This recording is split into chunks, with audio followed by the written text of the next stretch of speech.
Imagine you open your favorite social media app and suddenly your feed only shows posts from verified accounts. Posts from friends, family, and smaller creators no longer appear in your feed. Somebody at the company made that decision without discussing or warning the users. And now millions of people just have to live with it. Now here's the question. If millions of people use a platform every day, decisions like these be made only by the company, or should the users have a say too? And that's exactly the problem DAOs are trying to solve. And by the end of this video, you will understand exactly what a DAO is, how it works, and why some people believe it can change communities. Let's start with something familiar. In most organizations, a small group of people makes important decisions. Maybe it's the founders, maybe it's the board members, maybe it's the leadership team.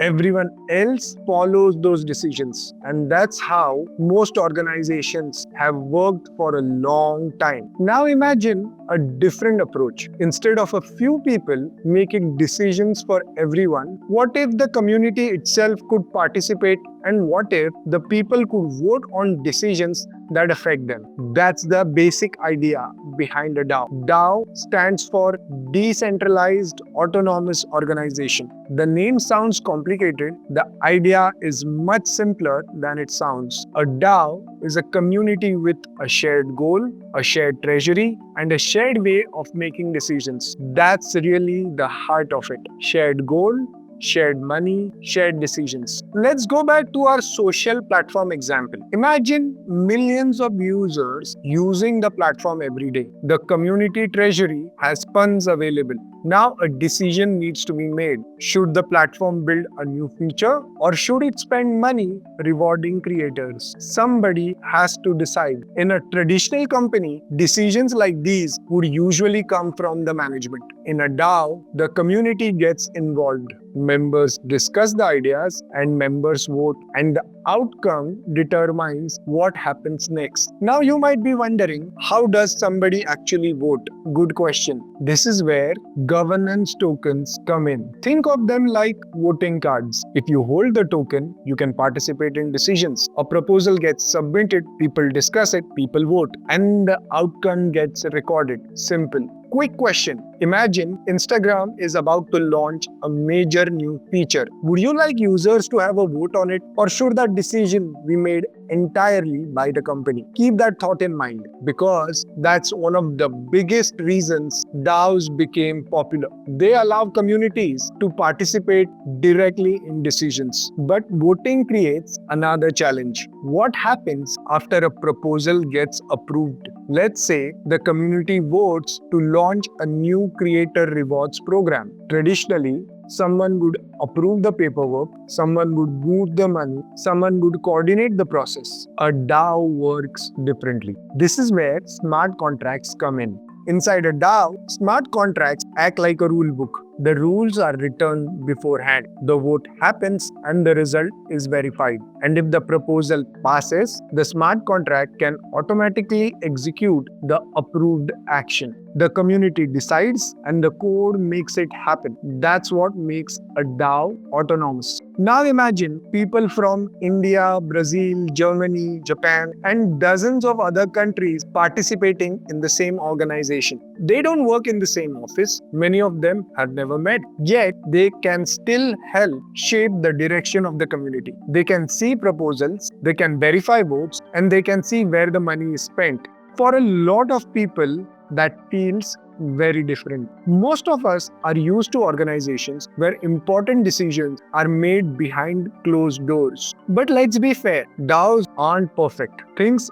aren't always that simple. What happens if one person owns 40% of all the voting power? The community can still vote and the DAO still exists. But does everyone's vote really carry the same weight? Not really, because someone with 40% of the voting power has a much bigger influence on the outcome than someone with 1%. And this is exactly why some people are skeptical about DAOs. In theory, DAOs distribute power. In practice, large token holders have a much louder voice than everyone else. So the idea looks great on paper, but in the real world, things can get complicated. There's another lesson the crypto industry learned the hard way. Back in 2016, a project called the DAO raised around $150 million worth of Ether. At that time, it was one of the biggest crowdfunding projects in crypto history. Then someone found a weakness in the code and stole millions of dollars from the project. The incident was so big, it split Ethereum into two versions, Ethereum and Ethereum Classic, and it taught the entire industry an important lesson. Letting a community make decisions is powerful, but if the code has problems, the whole system can still break. Today, DAOs are no longer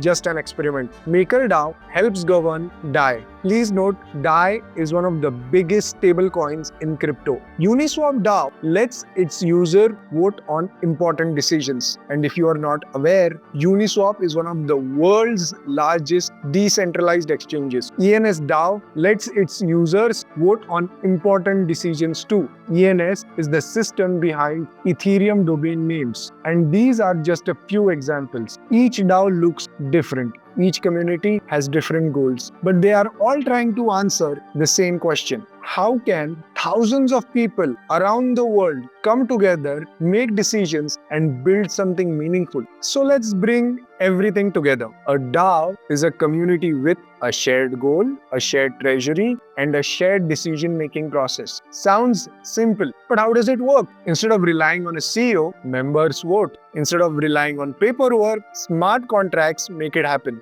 And instead of being limited by geography, people from around the world can participate. It's an amazing idea. But the question is, will DAOs replace traditional organizations? Maybe, maybe not.